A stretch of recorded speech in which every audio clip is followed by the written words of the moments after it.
Telangana DSC విషయంలో తీవ్ర గందరగోళ పరిస్థితులు కనిపిస్తున్నాయి. డిఎస్సి పరీక్షలు వాయిదా వేయాలని స్టూడెంట్స్ డిమాండ్ చేస్తుండగా ప్రభుత్వం మాత్రం షెడ్యూల్ ప్రకారమే డిఎస్సి పరీక్షలను నిర్వహించడానికి రెడీ అయింది. ఈ నేపథ్యంలో నిరుద్యోగులకు ఓ తీపి కబురు చెప్పింది ప్రభుత్వం. ఈ నెల 18వ తేదీ నుంచి ఆగస్టు 5వ తేదీ వరకు డిఎస్సి పరీక్షలు జరగనున్నాయి. తెలంగాణ వ్యాప్తంగా 11,062 పోస్టుల భర్తీకి గాను 2,79,000 దరఖాస్తులు అందగా ఈసారి పరీక్షలు ఆన్లైన్ విధానంలో జరగనున్నాయి. ఇప్పటికే అభ్యర్థులందరికీ హాల్ టికెట్స్ కూడా జారీ చేశారు.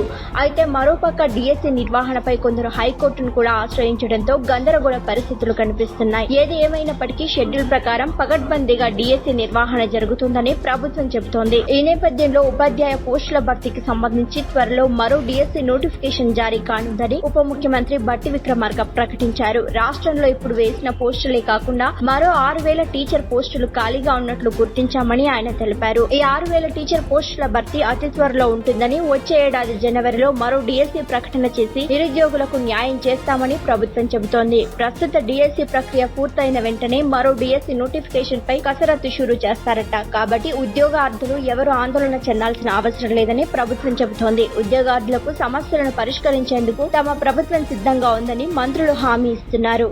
ఈ వీడియోను లైక్ చేయండి, షేర్ చేయండి. మరిన్ని ట్రెండింగ్ వీడియోల కోసం న్యూస్ 18 తెలుగు యూట్యూబ్ ఛానల్ ను సబ్స్క్రైబ్ చేసుకోండి.